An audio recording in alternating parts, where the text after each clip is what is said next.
Hey guys,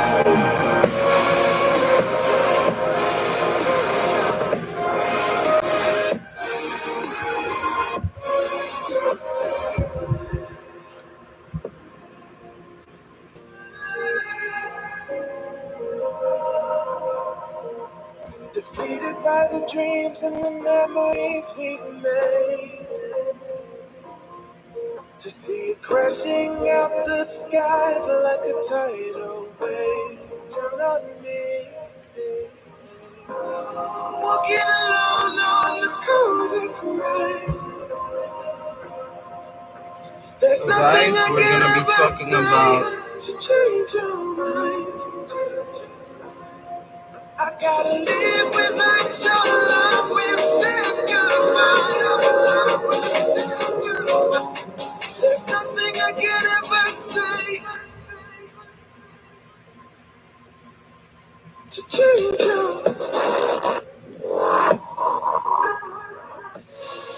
Hey guys, so we're back with another video. This time we will come back for our podcast this afternoon.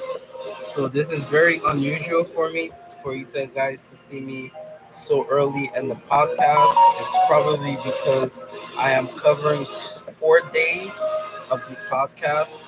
I'm covering day 6 and 7 of the World Championships, and then I will also cover days 8 and 9, which will be later on tonight, like around 10:50 to 11:50. So you guys have at least an hour to cover those 2 days. So how you guys been? It's been a while since the last time we covered um, the other days on the podcast. The other 2 days, which was day 4 and day 5, you guys could go see that. And I did like regular videos for those 2 days. You guys could go check that out. Okay.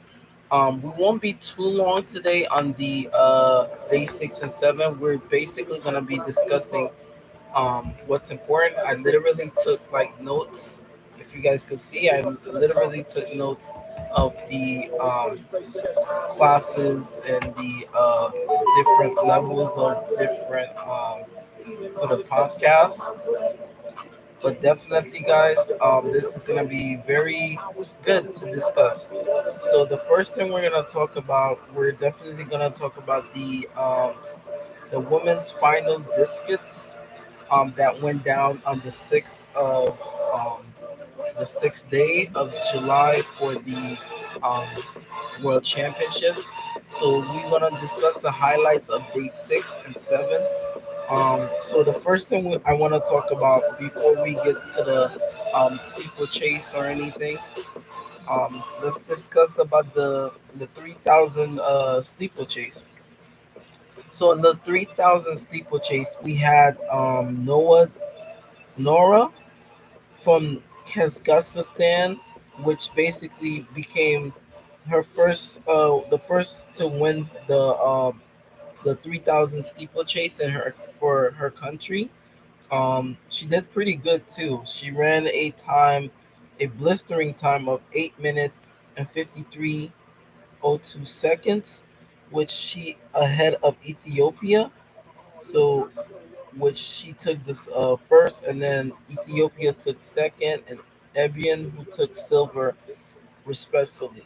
So, and then for the women, it was pretty good. Like having the steeplechase. Now, the steeplechase, if anybody that's not familiar with it, you know how on the track we normally have like barriers and such as like we have like these type of they have like this type of hurdles where you could jump on. There's like a pit where there's like water. Um, all these little factors plays on with the 3,000 steeplechase. There's like certain obstacles that you go to over in order for you to get into the actual rhythm of the actual event. Okay, guys. So that was pretty good. So congratulations to Nora Kangestistan, Kingastan, Kingestistan from Nora. So pretty congratulations to her for winning that, and she run a fast time in the steeplechase. So that's pretty amazing. Now let's move on to the women's final discus of day 6. So for the discus for the women's 3,000, we literally had some good moments as well. China, the for the women's final, China Bin Bing unleashed a big throw with a 226 feet and 9 inches, which converts down to 69.12 meters in her first attempt, which she held the gold completely. Um, Victoria from Volman, which is the Olympic champion medalist, settles for bronze. So the world Olympic champion from last year, ended up getting bronze, whereas the China Beng Zheng got um, first place after her first attempt of throwing, which was pretty good. I can't say anything much. I did some small discus, I would say, back in high school, but I'm not too familiar with how the analyzation of how these work. But these were some of the highlights for the javelins. Then we had the veteran javelin thrower Kara Winger, which qualified for the final with a best of 201 feet and 1 inches. Then we had Japan's Venturia Kitsuyung, which had the top mark for the 211 feet. So it was pretty good. And then also we had when we went down to, like, I guess the semifinals or the finals for the day 6, we had Cindy McLaughlin, which one of four of the Americans basically managed to head to the finals. So all the Americans for the 400 females hurdles managed to get into the finals later on for day 7th, which I'm gonna cover very soon. So that was pretty good that all the like Shamir Little, the Little Muhammad, former record holder, um, a lot of the great athletes, especially Cindy McLaughlin, which a lot of people don't realize that she do have the coach that she has also trains Allison Felix, and she may be, well, not is she is the biggest thing right now because she not only broke her record simultaneously, not only from last year but this year, like 2 or 3 times, and to even do that at USA's, and then now she head to World Championships and even did that even further, shows her cemented legendary status in history. So that's pretty cool to see. Then we followed by Michael Norman. So as we started explaining, so we had the women's semifinal heat that went straight into the finals for day 7. So the Cindy McLaughlin and all the female Americans managed to go through, right? And then on the men's side, Michael Norman, who run the record time, fastest time of the day, he ran a time of in the semifinal, crossing the line with 44, 44.30 seconds to win his heat. And then American champion Allison cruises with a um 44.71, so to the final by winning the his heat. So each of the athletes are definitely heading closer to where they need to be. And then we had the semifinals for the women's 400 meters. We had Shawnee Miller-Weibo for the semifinal, ran a 49.55. And second place we had the Dominican Republic Polino, which ran a time of 49.98 and advances to the final. And then the United States, Tamara Diggs and Lena Irby did not qualify for the final. So as we started getting closer to the rounds, to the final, we knew this was going to happen. Definitely, Shawnee Miller is the one to watch, and Polino, because she is the silver medalist behind Shawnee Miller Weeble from last year's Tokyo Olympics. Allison did not go for an individual medal this year because since this is her last year competing, she did not compete in the 400 individually. But I would have loved to see her do one more 400. But Shawnee also specified that this should be her last Olympics for, well, this should be her last race and the 400 because she did decided to start stepping down to the 200 by next year or probably mid-year. um, for next year she might just start doing 200s more.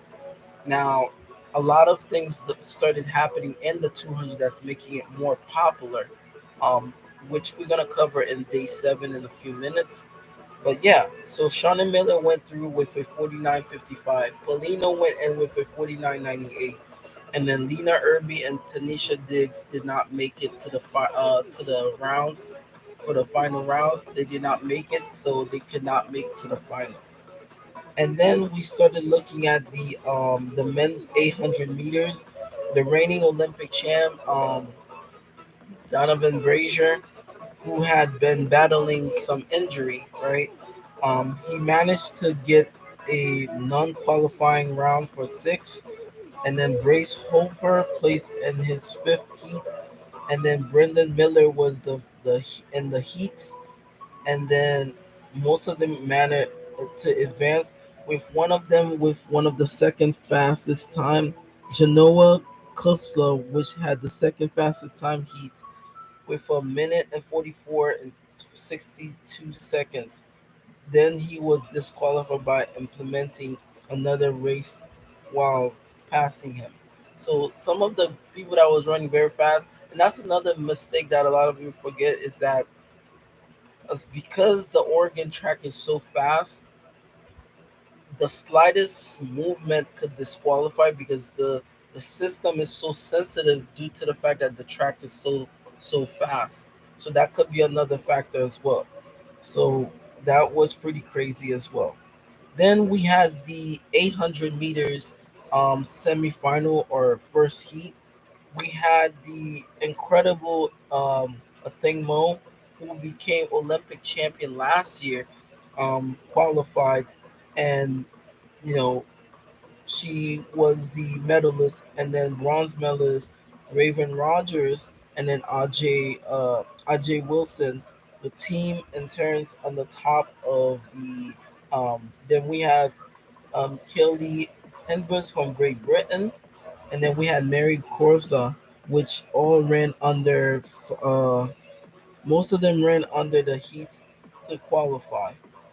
Okay, guys. So this was mostly about they. Yeah, this was mostly in day. You know. Then we got to talk about the day seventh. Excuse me. So day 7 to day 6, like I would say in between especially day 6, we started getting the Jamaica's prime for another sweep, which the anyone can't like from what has happened from day 4 and day 3, how Jamaica went from 1, 2, 3 in the 100 meters, where Shelly Ann, um, Sharika Jackson, and Elaine Thompson Hera managed to get the sweep in the 100. And not only that is a historic thing, but at the same time, they were planning to start getting ready to do the same thing in the 200 meters. So after Jamaica went 1, 2, and 3, then we followed by a break that went down. And then Thursday was the final where we had American Abby Steiner, Tamara Clark, Dina Asher Smith, most likely are candidates to break up the most likely they're the one that were able to break up the Jamaicans 1, 2, 3 again. That would have been, I think, their the second sweep that they had during the same world championship, which is insane. Um, but let's see what's gonna happen. Then for the men's side, we had a loaded field, 8 finalists.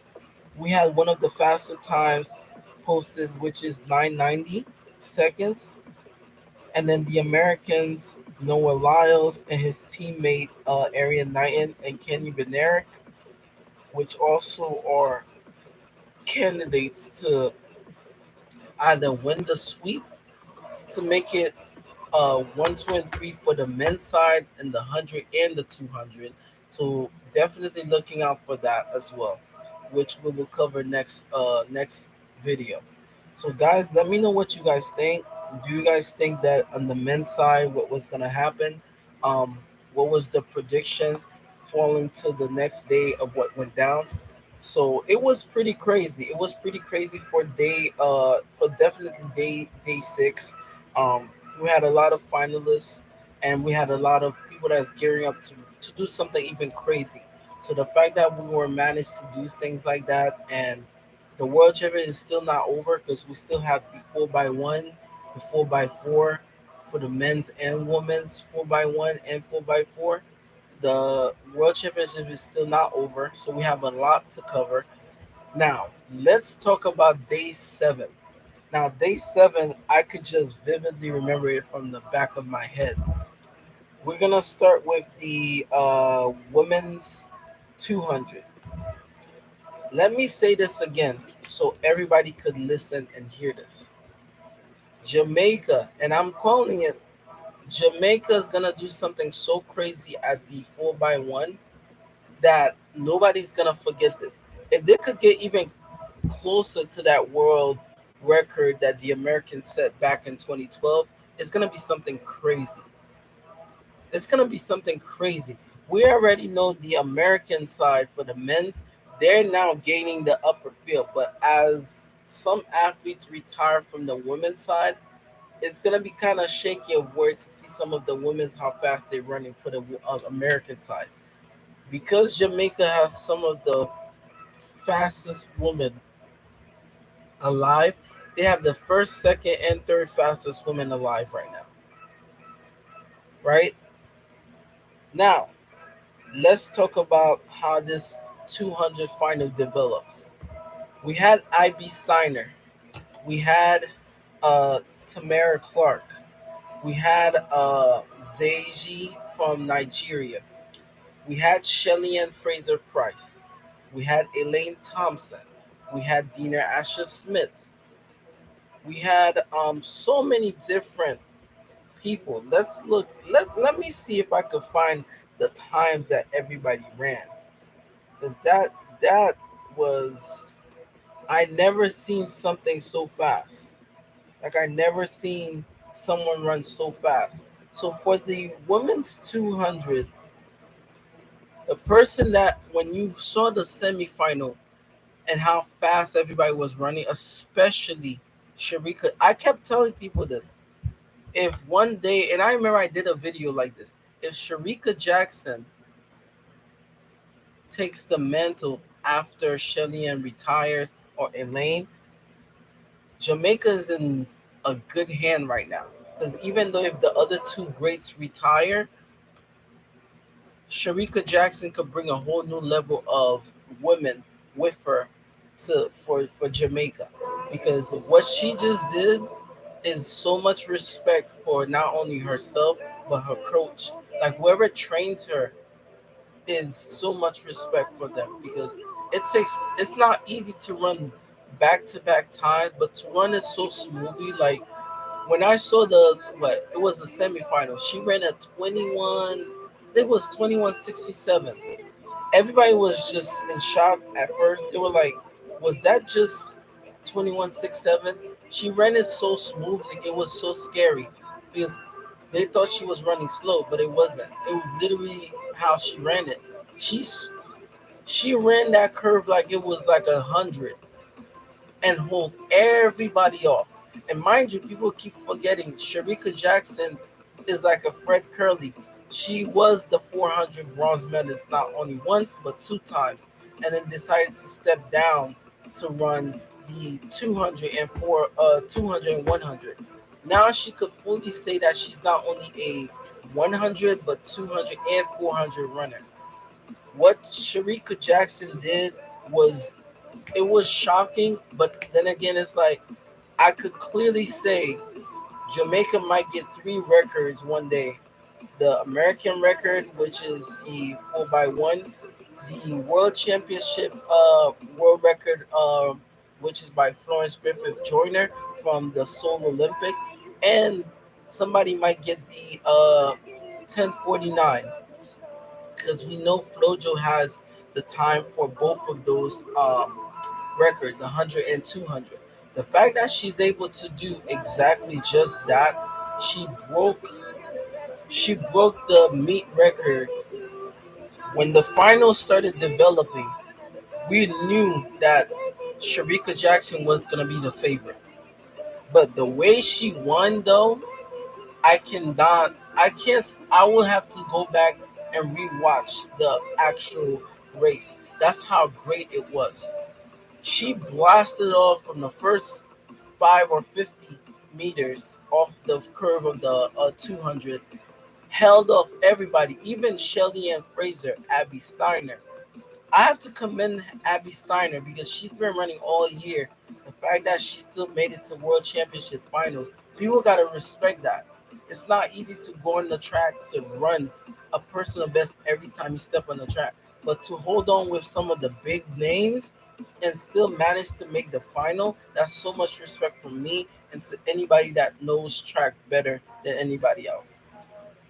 The times that Sharika Jackson run has never been run before. She is now the second fastest person of all time. She has beaten Elaine Thompson's 21.54. She has now run a 21.45. Let me say it again so you guys can understand. She just ran 21.45. That's a personal best, season's best, meet record, and she's the world champion at all at the same time. All at the same time. And she did that effortlessly. We knew it was gonna be a challenge, but we knew she was gone. Like for first place, Sharika Jackson was already gone. But the second place winner, it was just everybody kept denying, and it's crazy. Shelly Ann never ran 200s back to back. People don't realize that. The last time she ran, I think 200 was I think back in 2014, 2014 or 2015, I think, if I'm not mistaken. She don't run that many 200s, but she has stepped into a realm where she's not only running 1060s, but she's also running um 200s that are under 21 eights. Shelly Ann ran a 21.8 to win the uh the second place, and then the defending champion Dina Asher Smith managed to clutch for third place with a time of 22:12. Then everybody else comes out.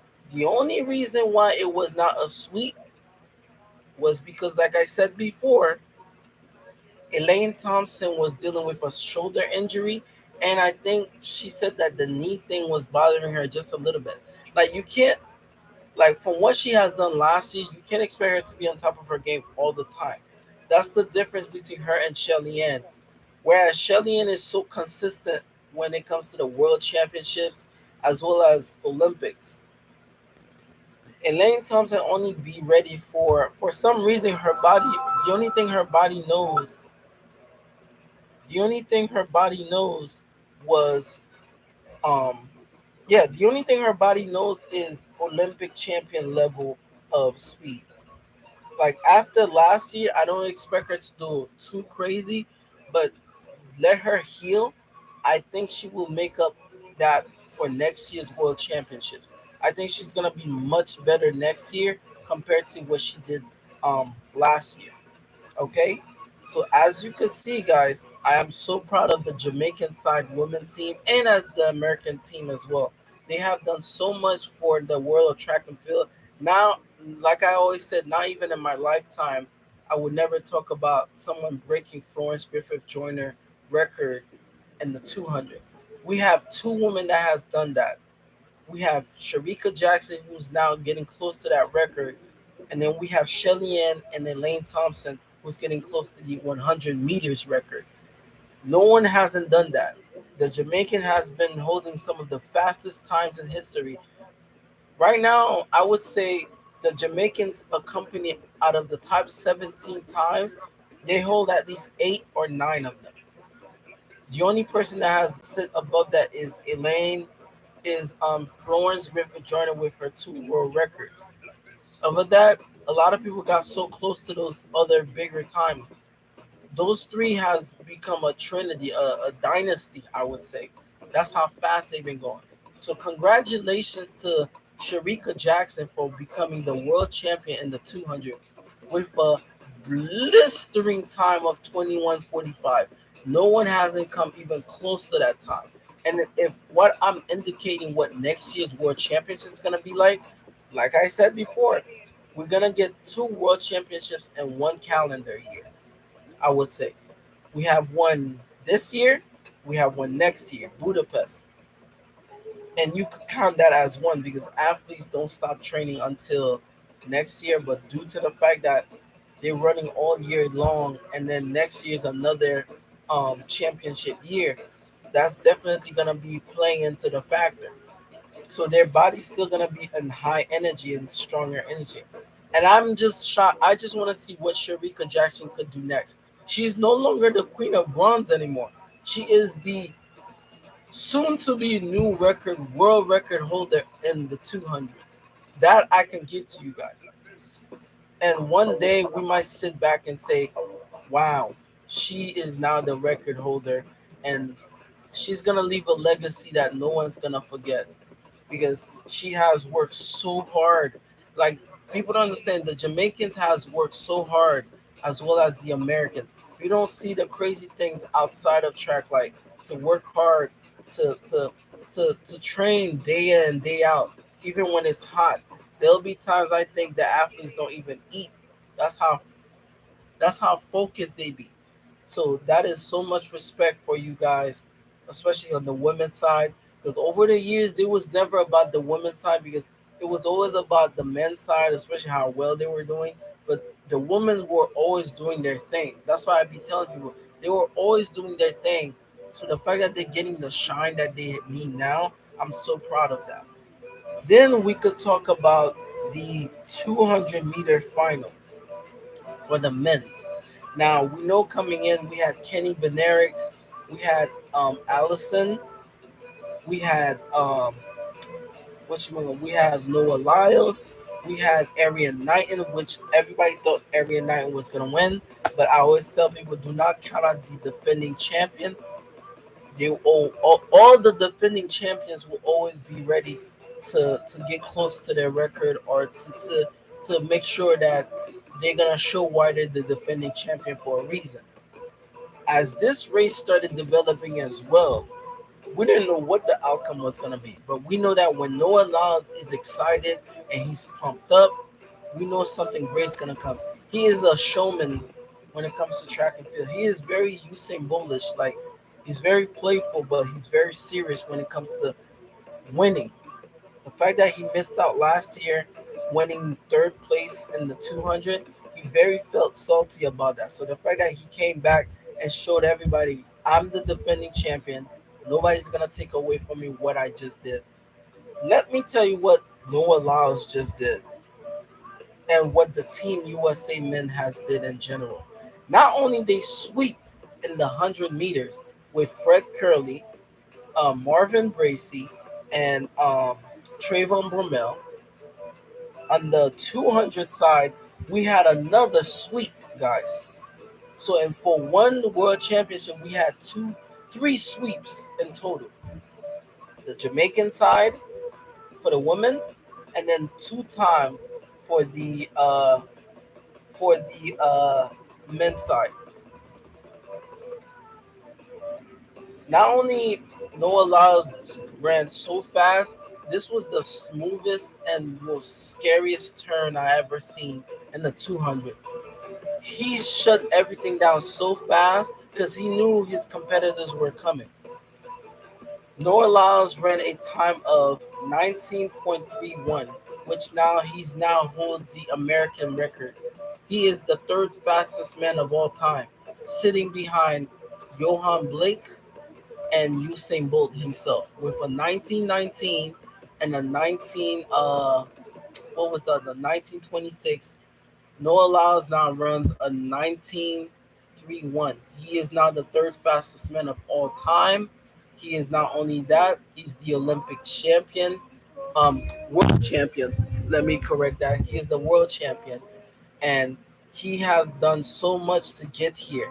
From what happened last year for all the American teams, and how crazy it was to even make the Olympics last year was just a mess. Like it was so bad that there was no fans to pump the athletes up.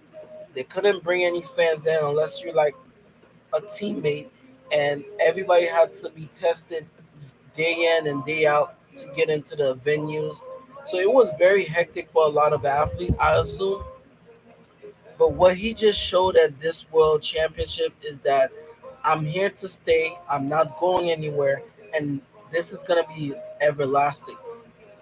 For second place, we have to give it up to Kenny, Kung Fu Kenny. He is the silver medalist, and on top of that, he is the silver medalist behind I think I forgot what his name is. The Canadian. You know who I'm talking about. It was pretty good. It was such a good feeling to see the Americans on top of things, especially all the years that they have missed out. And I think this is probably the favorite strongest team because everybody likes each other and they have a chemistry with each other. It's not like in the times where some of the people didn't want to interact with each other due to the fact that it's like when their guys was running relays back in I think 2012 or 2016, it's like everybody started pointing fingers at, oh, it's your fault, like we didn't pass. Like if your team has a good chemistry, you should know how everybody's operates, so it's gonna be easier for you to like make that happen. So Noah Lyles runs a 1931 to beat out his rest of his teammates. Kenny Benares follows that with a 1977, if I'm not mistaken. And then Arian Knighton becomes the youngest medalist in the World Championships history by winning bronze. And that made up the U.S. sweep for day 7. I am so proud of all the athletes, and this was an amazing moment to cap the day 7 highlight. It was such an amazing feeling to see those sweeps back to back. Now let's see if the U.S. could get another sweep in the 4x1 or the 4x4, which will set up a perfect storyline comeback for the U.S. team because they a lot of them missed out last year not making any podium, like no medals whatsoever. So the fact that they're able to do that this year in home field soil shows amazing progress that they've been doing. So congratulations to the athletes for day 6 and 7 that has won. And I'll see you guys tonight for day 8 and 9. And then by Sunday we will finish up the world championship as a whole. We will do some like small reaction videos here and there, and then we will close the whole you know world championship week. It was so fun having you guys and reacting, and I was on the edge of my seat when I saw 1931 on that clock. Like I was so happy because a lot of people deserve that moment. So thank you guys so much for all the things that we're gonna talk about tonight. We will talk about day 8 and day 9. We have Cindy McLaughlin in the 400 hurdles final. We had Rai Benjamin for the 400 final. We have the women's 400. We have the men's 400 final flat, and this is gonna be amazing. I could just feel it. Like I said, guys, thank you guys so much for all the past weeks and this week. I know that sometimes you guys are so busy to not have time to watch the videos. You could watch it at your spare time. I am your host, Sleepy Celestial, and I am signing out.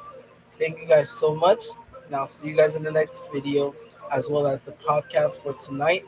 See you guys. Peace.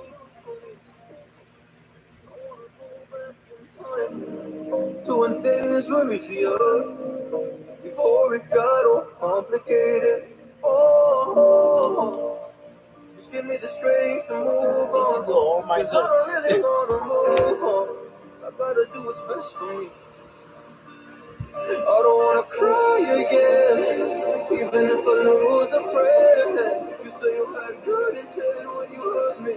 You do it all again, that's enough to me. I don't wanna try anymore. Yeah, I want someone back to do in the morning. Said that it wasn't planned when you hurt me. We do it all again, that's so news to me. Oh no.